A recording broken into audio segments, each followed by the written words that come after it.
ప్రియమైనటువంటి సహోదరి సహోదరులందరికీ, సకల పరిశుద్ధులకు, ఇప్పుడు వింటున్న ఈ యొక్క వీడియో వలన వింటున్న శ్రోతలకు అందరికీ హృదయపూర్వకమైనటువంటి వందనములు. మనము ఎస్తేరు గ్రంథమును ధ్యానిస్తున్నాం. ఆ గ్రంథములో 2వ అధ్యాయం మొదటి పారాగ్రాఫ్ కూడా ముందున్నటువంటి ఎపిసోడ్స్లో అది మనము పూర్తి చేశాం. ఇప్పుడు 2వ పారాగ్రాఫ్లోని కొన్ని విషయాలు మనం చూద్దాం. చూడండి, ఎస్తేరు గ్రంథము 2వ అధ్యాయము 8వ వచనాన్ని 9వ వచనాన్ని మనము కలిసి చదువుకుందాం. నాతో కలిసి బైబిల్ ఉన్న వాళ్ళు, చదవచ్చిన వాళ్ళు అందరూ చదవండి. 8వ వచనం 9వ వచనం 2వ అధ్యాయం. రాజాజ్ఞయు అతని నిర్ణయం ప్రచురము చేయబడి కన్యకులు అనేకులు శూషణ కోటకు పోగు చేయబడి ఏగే వశమునకు అప్పగింపబడగా ఎస్తేరును రాజు యొక్క నగరునకు తేబడి స్త్రీలను కాయు ఏగే వశమునకు అప్పగింపబడెను. ఆమె చిన్నది, అతని దృష్టికి ఇంపైనది కనుక ఆమె తన వల్ల దయ పొందెను. కాబట్టి ఆమె పరిమళ క్రియల కొరకైన వస్తువులను, ఆమెకు కావలసిన భోజన పదార్థములను రాజు ఇంటి నుండి ఆమెకు ఏదైనా 7 ఆడపిల్లలను అతడు ఆమెకు త్వరగా ఏర్పరిచి ఆమెను, ఆమె చెలికత్తెలను అంతఃపురములో అతి శ్రేష్టమైన స్థలమందుంచెను. చదువుబడిన ఈ లేఖన భాగములను ప్రభు దీవించి ఆశీర్వదించునుగాక. గమనించండి ప్రియమైన వాళ్ళారా, దేవుని యొక్క వాక్యాన్ని మనము అక్షరానుసారంగా చూడము, కానీ ప్రతి వాక్యమును, వాక్యములోని ప్రతి పదాన్ని, అంతేకాకుండా ప్రతి సందర్భాన్ని కూడా ఆధ్యాత్మికంగా, ఆత్మీయంగా మనము తలుచుకొని పరిశీలించి మనము ధ్యానించుకొని బద్దులమై ఉన్నాం. అలా ధ్యానించుకున్నప్పుడు అనేక సత్యములు ఆత్మీయంగా మనకు అర్థం కావడానికి అవకాశం ఉంటుంది. కేవలం అక్షరానుసారంగా మాత్రమే చదివితే ఇది చరిత్రలోని ఒక కథగాను, ఒక రాజు యొక్క అంతఃపురానికి సంబంధించినటువంటి ఒక సంభవం, సంఘటనగాను మాత్రమే అర్థమవుతుంది. ఆ విధంగా ఆయన మరి రాయాలనుకుంటే లోకంలో ఎన్నో గ్రంథాలు ఉన్నాయి. ఆ గ్రంథాలకే ఇట్టి గ్రంథం కూడా పరిమితం అయి ఉండేది కాదు. ఇది యుగాంతం ముందున్న మనకు బుద్ధి కలగడానికి ఆయన వారు సంభవించిన వాటిని దృష్టాంతములుగా మన కొరకు ఉంచి ఈ పాఠములు నేర్పించేవాడై ఉన్నాడు. గమనించండి, ఇప్పుడు మనం ఏం చూడబోతున్నామంటే, ఎస్తేరు అంటే శూషను కోట నేలుతున్నటువంటి ఆ అశ్వరోస్ అనేటువంటి రాజు కొరకై వస్తీకి బదులు ఇంకొక పట్టపు రాణిని నిర్ణయం చేయడం కొరకై కన్యకుల్ని సమకూర్చడం జరిగింది 8వ వచనంలో. అయితే అప్పుడు ఏమైంది? ఎస్తేరు కూడా రాజు యొక్క నగరునకు తేబడింది, స్త్రీలను కాయు హేగే వశమునకు అప్పగింపబడింది. గమనించండి, అప్పుడు ఏమైంది?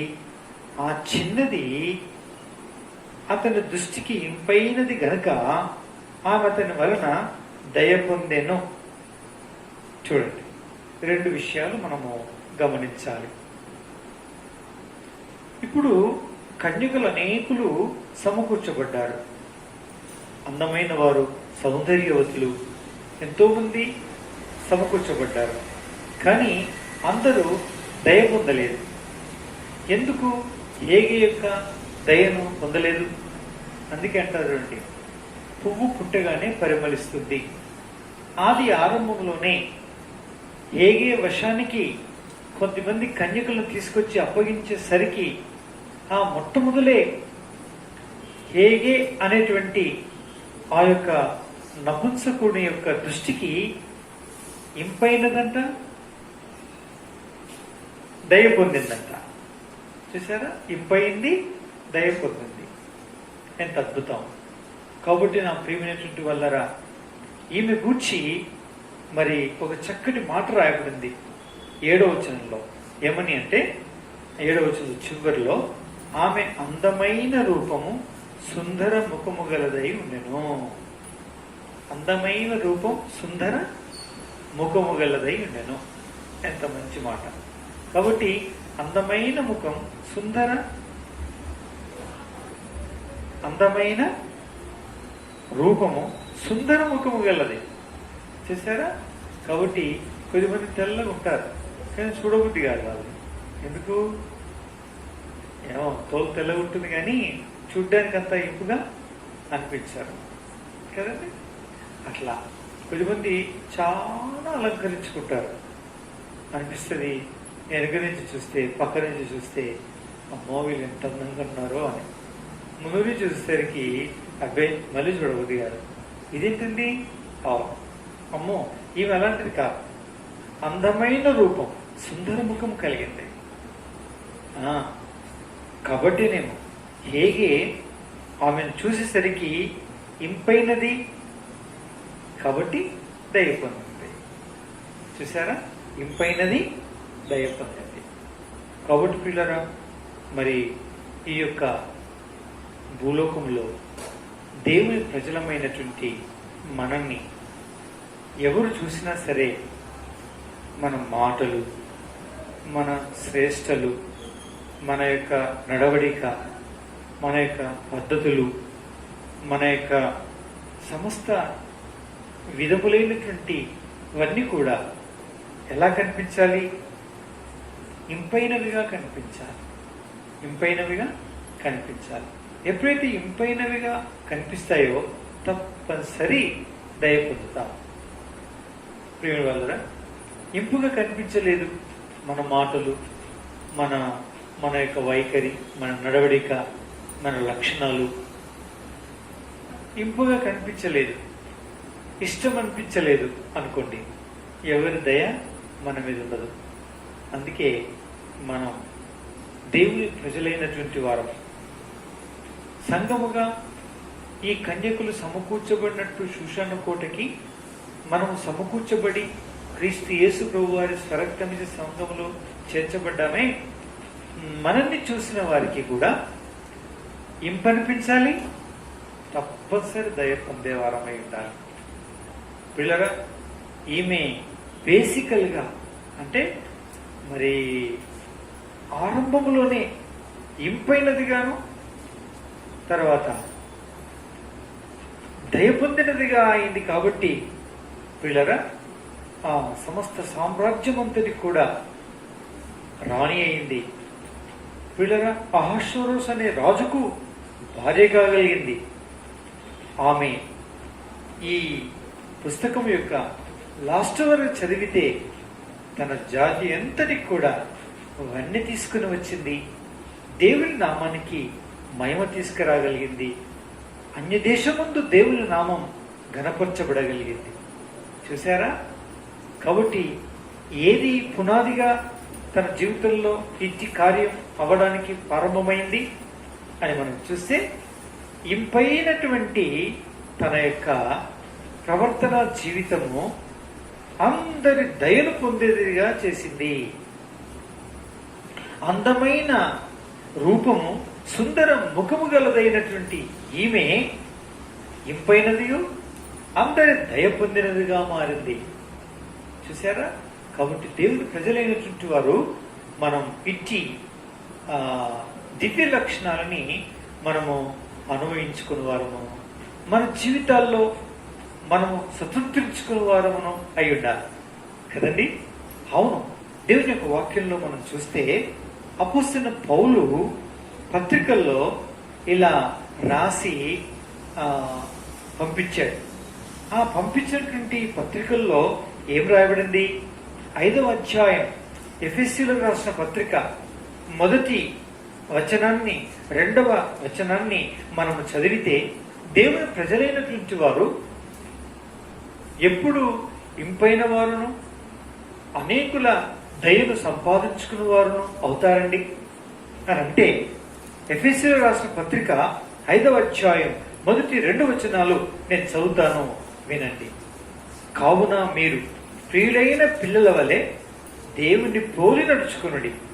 క్రీస్తు మిమ్మును ప్రేమించి పరిమళ సువాసనగా ఉన్నటకు మన కొరకు తను తాను దేవునికి అర్పణగాను బలిగాను అప్పగించుకొనెను. అలాగుననే మీరును ప్రేమ కలిగి నడుచుకునుడి. చూసారా, ఇక్కడ దైవజనుడైనటువంటి అపోస్తలుడైనటువంటి పౌలు తన యొక్క వారికి అంటే ఎఫెసీయులకు రాస్తున్నటువంటి ఆ పత్రికలో కొన్ని విషయాలని తెలియజేస్తూ ఉన్నాడు. మనము ఇంపైన వారమును దయ పొందిన వారమును అవ్వాలి అంటే, ఆధ్యాత్మికంగా అవ్వాలి అంటే మరి ఏమై ఉండాలి మనము అంటే, దేవుని యొక్క వాక్యం చెప్తుంది 5వ అధ్యాయంలో ఏమని, మీరు ప్రియులైన పిల్లల వలె దేవుణ్ణి పోలి నడుచుకునుడి. నెంబర్ 1, దేవుని పోలి నడుచుకునుడి. చూసారా, దేవునిని పోలి నడుచుకునుడి అని రాయబడింది. తర్వాత 2వ వచనంలో క్రీస్తు మిమ్మును ప్రేమించి పరిమళ సువాసనగా ఉండుటకు మన కొరకు తను తాను దేవునికి అర్పణగాను బలిగాను అర్పించుకునను. అలాగుననే మీరును ప్రేమ కలిగి నడుచుకునుడి. ఎంత మంచి మాట. కాబట్టి దేవుని యొక్క పోలి నడుచుకోవడము అనే దాంట్లో ఏం రాయబడి ఉంది అంటే, ఏమి దాగి ఉన్నది అంటే ప్రేమించేదే ఉంది. ఏముందండి? ప్రేమించేది ఉంది. ఎవరు ప్రేమించి ప్రేమ కలిగినటువంటి వారుగా ఉంటారో, ప్రేమించిన వాళ్ళరా, వారు దేవుని పోలి నడుచుకున్న వారే. అసలు దేవుని గురించి ఏం రాయబడింది దేవుని యొక్క వాక్యంలో? యోహాను రాసిన మొదటి పత్రికలో ఆయన ఈ రీతిగా చెప్పాడు. ఏమన్నాడో తెలుసండి? చూడండి, 4వ అధ్యాయంలో ఏమన్నాడు? 8వ వచనం చదివి సహాయం చేయండి, బాగుంటుంది. దేవుడు ప్రేమాస్వరూపి, ప్రేమ లేనివాడు దేవుణ్ణి ఎరగడు. చాలు. చూసారా, ఇక్కడ ఒక మాట అడిగింది. దేవుడు అంటే ప్రేమాస్వరూపి అంతే. ఇంకా దేవుడు అంటేనే ఎవరికండి? ప్రేమాస్వరూపి. చూసారా? అవును, మనం ఇదినం ఎన్నో దేవుళ్ళు, దేవతలు, అవతార పురుషులు, మహానుభావులు, ఋషులు, పురుషులు, మహనీయులు ఎంతోమంది ఈ భూలోకములో, ఈ భారతవని మీద, మన ఆసియా ఖండములో, ఇంకా అనేక భూమి మీద ఉండే అనేక ఖండాలలో ఎంతోమంది మహనీయులు ఉన్నప్పటికీ వారందరి ఎవరి జ్ఞానం వైపు, ఎవరి అనుభవాల వైపు, ఎవరి మరి తత్వజ్ఞానాల వైపు, తత్వబోధల వైపు జనం ఆకర్షింపబడ్డ అరాకొరానే ఉన్నప్పటికీ ఈ క్రీస్తు యేసు ప్రభు వారి వైపు ఆకర్షింపబడిన సంఖ్యను చూస్తే మాత్రం ఇప్పుడు భూతలమంతా కప్పగలిగే గొప్ప మహాపర్వతం అయిపోయింది ఆయన రాజ్యం.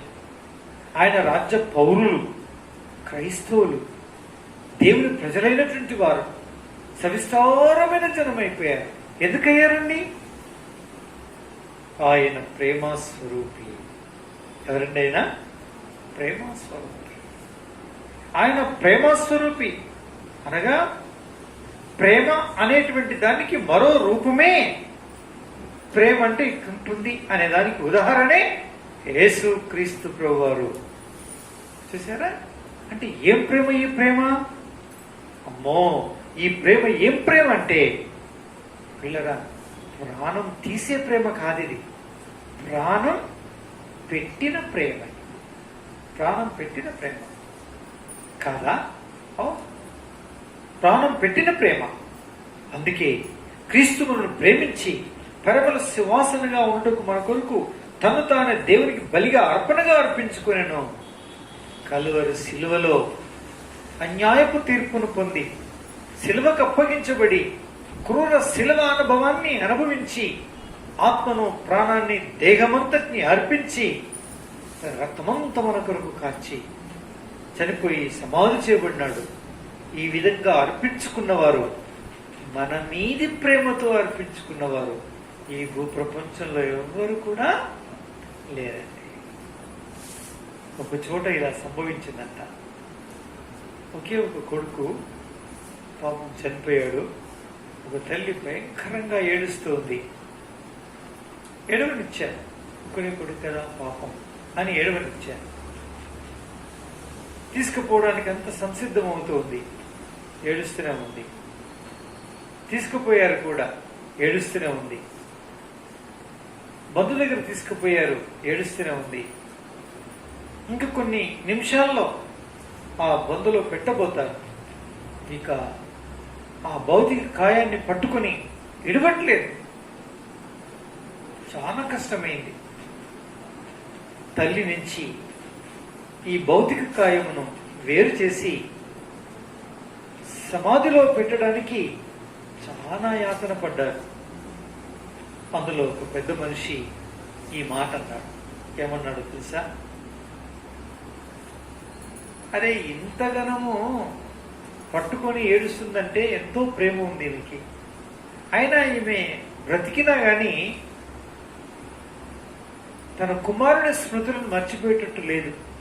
కాబట్టి ఏముందా, మొట్టమొదలు ఈమెను పెట్టండి, ఆ తర్వాత తన కొడుకుని భౌతిక కాయాన్ని పెట్టి కథమైపోతుంది. ఎందుక ఆయన అనేసేసాడు. ఖచ్చితంగా సీరియస్గా అంతే. అట్లన్నంగానే పట్టు వదిలింది, వెనకవి జరిగింది. చూసారా? నా ఆరో ప్రాణమని ఏడుస్తున్న కన్న తల్లి ప్రాణం పెట్టాల్సిన పరిస్థితి వస్తుంది అన్నప్పుడు వెనక్కి అడుగు వేసేసింది. కానీ క్రీస్తు యేసు ప్రభువారు అలా అడుగు వేయలేదు. పొంతి పిలాతు తీర్పు తీర్చేటప్పుడు అన్నాడు, నేను నడిపించుటకు నాకు అధికారం కలదు, నిజముగా నువ్వెవరో చెప్పు అని చెప్పాడు. పిల్లరా, అందుకు ఆయన అన్నాడు, ఆ పైనున్న వాడు సెలవిస్తే తప్ప నన్నెవ్వరూ విడిపించలేదు అని చెప్పాడు. అయినా నేను విడిపించబడాలనుకోవట్లేదు. పిల్లరా, ఇష్టపూర్వకంగా తను తాను అర్పించుకున్నాడు. తండ్రి, వీరేమి చేయించున్నారో వీరెరగరు, వీరిని క్షమించండి అని చెప్పాడు. ఏం ప్రేమండి! బల్లెములతో, బాకులతో, కొరడాలతో శిలువలు చేతిలో పట్టుకొని సుత్తి చేతబట్టి శిల్వ మీద, క్రూర శిల్వ మీద పడుకోబెట్టి కాళ్ళల్లో చేతుల్లో మేకులేసి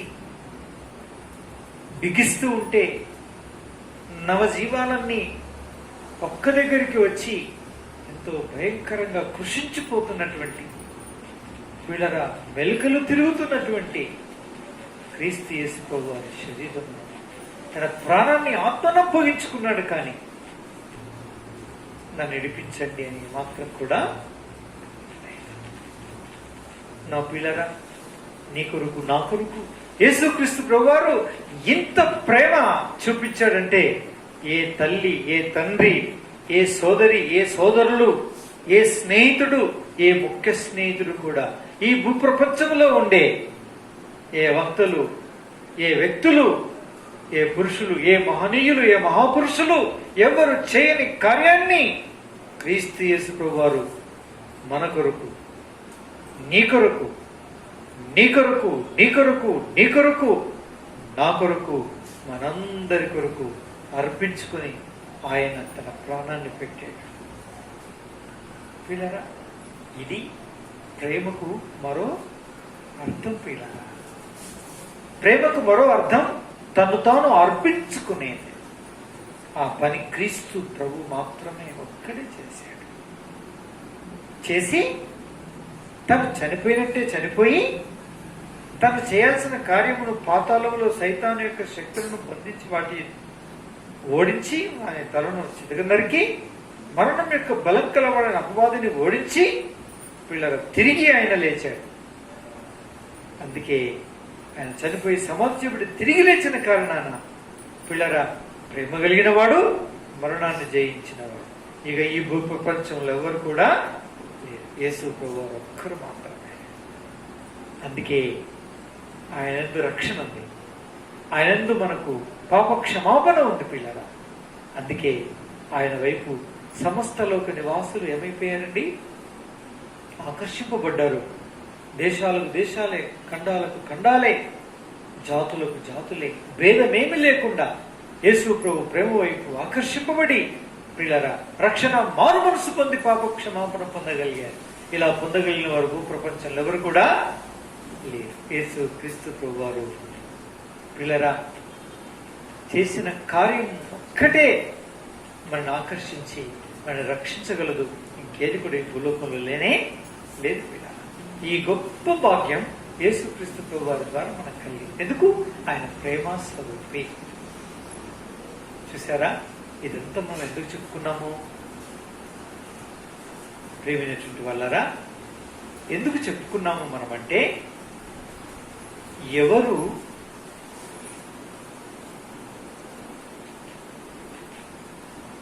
దయనుందు వారవుతారు,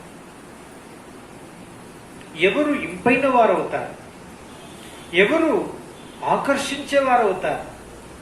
ప్రేమ కలిగిన వారు, ప్రాణమును ఆత్మను దేహమును తర్పణగా అర్పించుకున్నవారు. కాబట్టి యేసు ప్రభు వారు పనిచేశారు, చేసి అన్నాడు, మీరును ఒకరినొకరు ప్రేమించుకోనండి. పిల్లరా, ప్రేమ కలిగిన హృదయం కలవారు పిల్లరా ఎదుటి వారిని ఆకర్షిస్తారు. ప్రాణము తీసే ప్రేమ కలిగిన వాళ్ళు కాదు, ప్రాణం పెట్టే ప్రేమ కలిగిన వాళ్ళు లోకాన్ని ఆకర్షిస్తారు. మనం ఆకర్షింపబడ్డా అర్పించుకునే ప్రేమతో. అదే అర్పించుకునే ప్రేమ మనం కలిగి ఉంటే మనం కూడా అనేకుల్ని ఏం చేస్తామండి? ఆకర్షిస్తాం. అంటే అర్థం ఏంటి? ఇంపైన వారమై ఉంటాం, అనేకుల దయ సంపాదించుకుంటాం. ఎస్తేర్ అదే లక్షణం కలిగింది పిల్లరా, అదే లక్షణం కలిగింది. అందుకే అందరికి ఇంపైందిగా కనిపించింది, అందరి దయ పొందింది. నేను నశించదను, రాజాజ్ఞ వ్యతిరేక్తంగా ఉన్నప్పటికీ నేను రాజసన్నిధిలోనికి వెళ్ళవలసిందే అని తన ప్రజలైన వారందరి నిమిత్తమై భయంకరమైనటువంటి క్లిష్ట పరిస్థితుల్లో, ప్రాణాపాయకరమైన పరిస్థితుల్లో రాజసన్నిధిలో ప్రవేశించి పిల్లరా ఆమె యావత్ జాతినంతటి కూడా ఏం చేయగలిగిందండి? రక్షించింది. ఇది మొదటి నుంచే ఉంది. ప్రేమ ఉంది, అందుకే దయ పొందింది. ప్రేమ ఉంది, అందుకే తనను అర్పించుకోవడానికి ఇష్టపడింది. ప్రేమ ఉంది, అందుకే తన జాతి యావత్తును రక్షించగలిగింది. ప్రేమ కలిగింది కాబట్టి ఈ దైవ గ్రంథంలో ఇన్ని అధ్యాయాలతో కూడినటువంటి చక్కటి చరిత్రను సృష్టించి అందులో తన పేరు మీద రాయబడినటువంటి గ్రంథానికి చోటు దక్కించుకోగలిగింది. చూశారా పిల్లరా? అందుకే యేసయ్య అందరి హృదయాలను వశపరుచుకున్నాడు. మనం కొందరి హృదయాలను వశపరుచుకోవద్దా? అవునన్నట్టు మనం రక్షింపబడ్డాం. మన భర్తల సంగతి ఏంటి? మనం రక్షింపబడ్డాం. మన భార్యల సంగతి ఏంటి? మనం రక్షింపబడ్డాం. మన సోదరుల సంగతి ఏంటి? అవును, వారు ఆకర్షింపబడాలంటే నీలో ఏమి చూడాలి? వాళ్ళు ప్రేమను చూస్తేనే కదా. వారు ఇంపుగా నువ్వు కనిపిస్తావు. నువ్వు ఇంపుగా కనిపిస్తే దయ పొందుతావు. నువ్వు దయ పొందితే ఆయన ప్రేమను పంచిపెడతావు కదా. నా ప్రేమైన వాళ్ళ అవును, ఒక సోదరి రక్షింపబడింది, పాపాలు క్షమించబడ్డాయి. ఔన్నత్యమైనటువంటి రాయల్ ఫ్యామిలీ అనగా రాజకుటుంబం లాంటి కుటుంబం. ఆ కుటుంబం కానీ తన భర్త నమ్ముకోలేదు, రక్షింపబడలేదు, పాపాలు క్షమించబడలేదు. నా ప్రేమించుంటి వల్ల కఠినాత్ముడు ప్రియులారా, అతను చాలా కఠినాత్ముడు, కొంచెం కాదు చాలా కఠినాత్ముడు. కఠినాత్ముడైనటువంటి ఆ యొక్క వ్యక్తికి ఎన్ని చెప్పినా అర్థం చేసుకోవట్లేదు.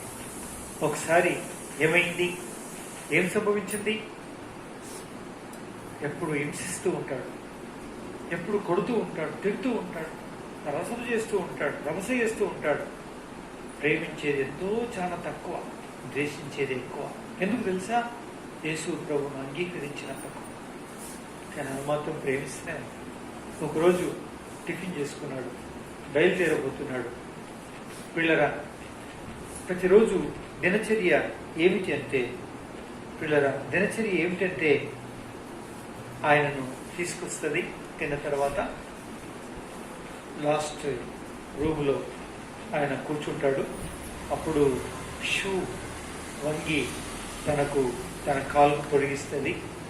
ఆ షూకు ఉండేటువంటి బూట్లకు ఉండేటువంటి లేస్ ఏవైతే ఉంటాయో నాడులు బిగిస్తుంది. అలాగా ఒక కాలుకి తొడిగింది, ఇంకో కాలుకి తొడుగుతుంది వంగి. ఆయన కుర్చీ మీద కూర్చున్నాడు.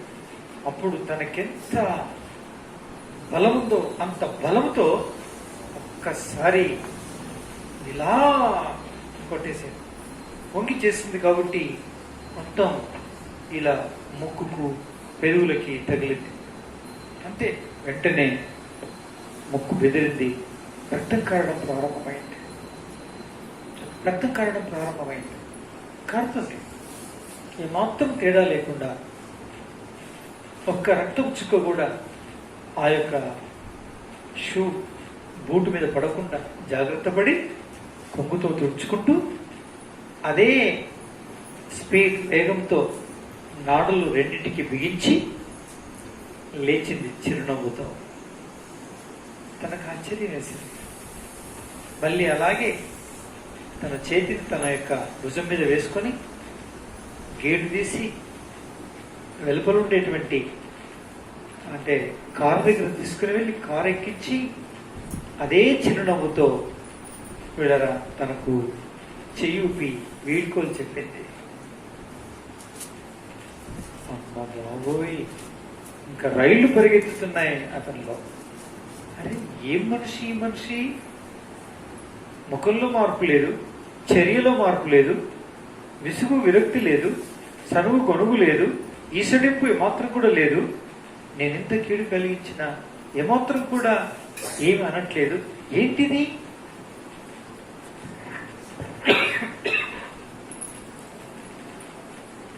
కాబట్టి ఆశ్చర్యం వేసింది. అంతేకాదు పిల్లలు, తనకు మనసును పట్టట్లేదు. కారు స్టార్ట్ అయిపోయింది, వెళ్ళిపోతున్నాడు. ఒక చోట ఏవో పాటలు శబ్దం వినబడుతుంది. అవి క్రైస్తవ పాట. బ్యానర్స్ చూశాడు, ఏవో మీటింగ్స్. డ్రైవర్ చెప్పాడు, నన్ను ఇక్కడ దింపు అన్నాడు. దింపిన ఆ సభలో వెళ్దామని మొట్టమొదటి అడుగు వేసాడు. నువ్వు ఇంటికి వెళ్ళిపో, నేను పిలిచినప్పుడు రమ్మన్నా. కార్ డ్రైవర్ కారు తీసుకుని వెళ్ళిపోయాడు. అప్పుడు దైవజనుడు భక్సింగ్ గారు ఇలా ప్రార్థన చేస్తున్నారు. దేవా, నీ దాసుడు వచ్చుచున్నాడు, నీ మహిమ కొరకు వాడుకో. మొట్టమొదలు ఆ స్థలంలో అడుగు పెట్టినప్పుడు తన యొక్క చెవిలో పడినటువంటి మాటలు అంతే. కూర్చున్నాడు. మీటింగ్స్ అయిపోయే వరకు 2-3 రోజులు అక్కడే ఉన్నాడు. ఆ 2-3 రోజుల్లో రక్షణ పొందాడు, యేసుప్రభువును అంగీకరించాడు, బాప్తిసం కూడా తీసుకున్నాడు. అన్ని పూర్తి చేసుకొని ఫోన్ చేస్తే వస్తే కారులో వెళ్ళిపోయాడు. వస్తున్నాడు అని తెలిసింది ఎవరికి? భార్యకి. అమ్మో, ఆమె గుండెల్లో రైళ్లు పరిగెత్తా ఉంటాయి ఆయన వస్తున్నాడంటే. ఏ రూపంతో వస్తున్నాడో ఏమో అని ఎదురు చూస్తూ ఉంది. రానే వచ్చాడు. తలుపు తీసే ఉన్నాయి తలుపులు, వస్తున్నాడని. ఇంకంతే, అమాంతం దబా దబా దబా దబా వేగంగా వచ్చేసాడు. ఒక్కసారి తన దగ్గర వంగి తన కాలు పట్టుకోవడానికి ప్రయత్నం చేస్తున్నారు. కాలు పట్టుకున్నాడు అంతే. అయ్యో, ఈమెకి ఏం అర్థం కావట్లేదు.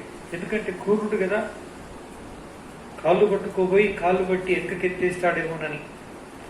అలాంటి వాడే కదా, అందుకోసమని. కానీ అది కాదు. అమ్మా, నన్ను క్షమించు అని కాలు పట్టుకున్నాడు. ఏంటండి, లేవండి లేవండి. నేను ఎంత అడిగినా నువ్వు నన్ను క్షమించావు అంటేనే నేను ఏడుస్తాను, లేకుంటే లేవనను. లేదండి, ఎప్పుడు నీ మీద నాకు లేదండి. నా ప్రభు నన్ను క్షమించినట్టే మిమ్మల్ని ఎప్పుడు క్షమిస్తూ ఉంటాను. లేదండి అని లేపింది. అలా ఎప్పుడు క్షమించే ప్రేమనే నన్ను దినం నువ్వు నమ్మిన యేసు ప్రభు ప్రేమను రుచింపచేసింది, ఆకర్షించింది. ఆ ప్రేమ యేసు ప్రభు ఎలా ఉంటాడో తెలియదు, కానీ నీలో యేసు ప్రభుని నేను చూశాను, నీలో యేసు ప్రభు ప్రేమను నేను చూశాను, నీలో యేసు ప్రభు ప్రేమను నేను చూశాను అని చెప్పి చాలా సంతోషపడ్డాడు. ఇద్దరు కలిసి ప్రార్థన చేసుకున్నారు. నా ప్రియమైనటువంటి వల్ల ఈ సంఘటన యొక్క సంగతి మీకు ఎంతవరకు అర్థమైంది? ఏమర్థమవుతుంది? ప్రేమ కలిగినటువంటి ఈమె క్రూరుడైనటువంటి తన భర్తని, క్రూరమైనటువంటి జంతువుగా ప్రవర్తించేటువంటి భర్తని క్రీస్తు యేసు ప్రభు వారి ప్రేమ దగ్గరికి ఏం చేసిందండి? నడిపించగలిగింది. ఎందుకు చెప్పండి?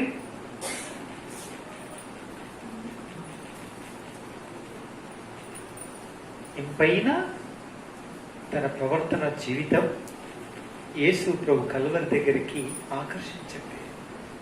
నా ప్రియమైన సహోదరి సహోదరుల, అందుకే మనం ప్రభు ప్రేమతో రక్షింపబడిన ఆ ప్రేమనే మనం కలిగి ఉంటే అనేకులకు మనం పంచిపెట్టగలిగే వారమై ఇట్టి ప్రేమను కలిగి బ్రతికితే అనేకుల్ని ఆకర్షించగలం. అనేకుల దయను మనం ఏం కాగలం? సంపాదించుకోగలం. ఇదే దేవుణ్ణి పోలి నడుచుకోవడం. నా ప్రియ సోదరి సోదరులారా, మనం ఇట్టి ప్రేమను కలిగిన వారంగా ఉన్నామా? ఈమె విషయమై చెప్పబడినటువంటి వాక్యం ఏమిటంటే, నా ప్రేమైనటువంటి వాళ్ళరా, ఏమని సెలవిస్తుంది? ఏమి విషయమై అంటే, నా ప్రేమైనటువంటి వాళ్ళరా, ఎస్తేరు విషయమై. అవును, ఆమె చూడు 9వ వచనం, ఆ చిన్నది అతని దృష్టికి ఇంపైనది కనుక ఆమె అతని వలన దయ పొందేను. ఇంపైనది కనుక ఆయన వలన ఏమైంది? దయ పొందింది. చూసారా, తన జీవితంలో ఇది మొదటి మెట్టు. కాబట్టి ప్రేమ.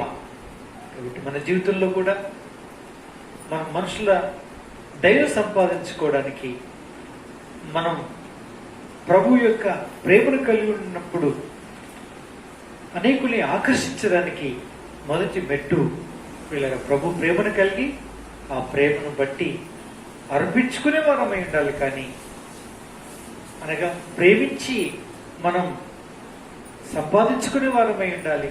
క్రీస్తు ప్రేమను కలిగిన వారమై అప్పగించుకునే వారిగా ఉండాలి. కానీ ఇతరులను అప్పగించే వారిగా ఉండకూడదు.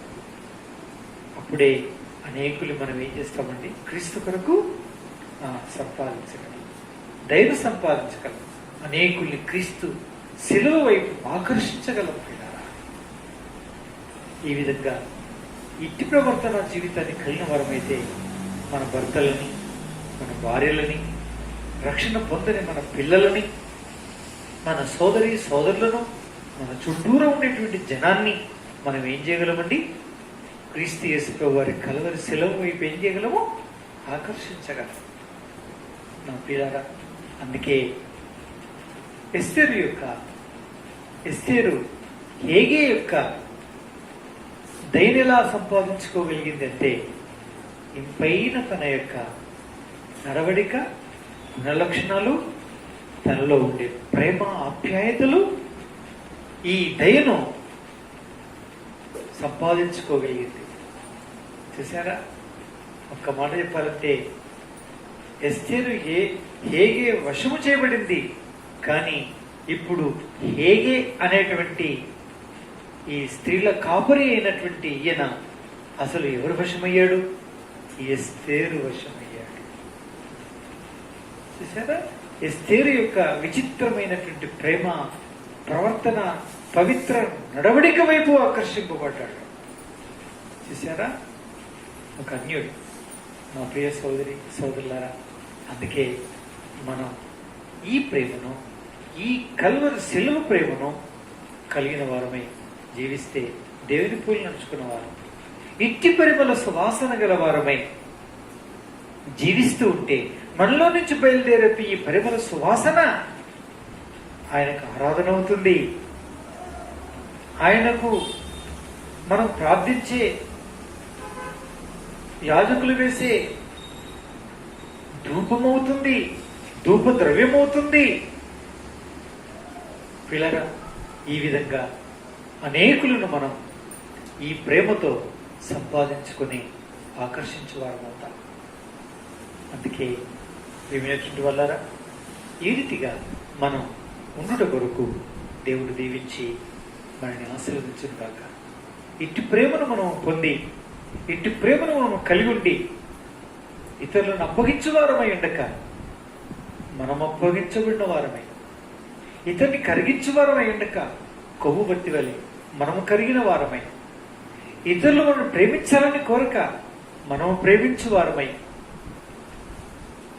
ఇతరులు మనం గణపరచాలని కోరక మనం ఇతరులను గణపరచేవారమై, ఇతరులు మనం హెచ్చించాలని కోరక మనం ఇతరులను హెచ్చించేవారమై,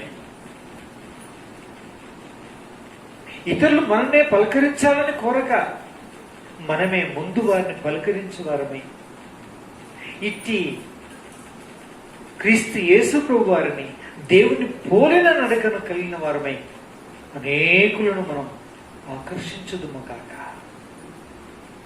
అనేకుల దయను సంపాదించుకుందుము గాక. ఆ విధంగా దేవుడు మనల్ని ఆధ్యాత్మికంగా ఆశీర్వదించి ఇట్టి వర్తమానము దీవించును గాక. ప్రార్థన చేసుకుందాం. మోకరించండి, అటు చూడొద్దు. ప్రియమైన పరలోకపు తండ్రి, పరిశుద్ధమైన దేవా స్తోత్రం. వ్యవసాయాల కృపా భాగ్యం ఇచ్చారు. ఎంత అద్భుతమైనటువంటి మాటలు. ఎస్తేరు యొక్క ప్రధానమైనటువంటి ఆ యొక్క ఆకర్షణ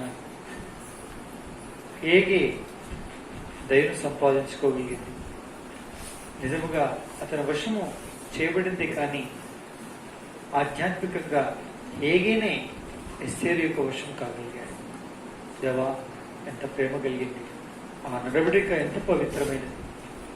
తన యొక్క అందమైన మరి రూపము, సుందర ముఖము కలిగినటువంటి ఈమె ఎంత అద్భుతమైనటువంటి విధానం వారు. ఆ రీతి లక్షణాలకి మేము కలిగిన వారమై క్రీస్తు నువ్వు పోలి నడుచుకున్న వారమై, ఇతరులు మేము అప్పగించుకున్నాం, మమ్మల్ని అప్పగించుకుంటాం, ఇతరుల హెచ్చింపు, ఘనతలు, గౌరవాలు, పలకరింపులు కోరకుండా మేమే ముందు పలకరించి మేమే ఘనత, గౌరవాలు దొరికించి ఈ రీతి నీ ప్రేమను కనపరిచేవారిగా చేసి మీ నామానికి మహిమ తీసుకొచ్చేవారిగా, అనేకులను ఆకర్షించేవారిగా చేసి, శిలువ వైపు ఆకర్షించేవారిగా చేసి మహిమ పొందమని సగల దేవులు కుమరించమని యేసు నామములో ప్రార్థించి వేడుకొచ్చున్నాం తండ్రి.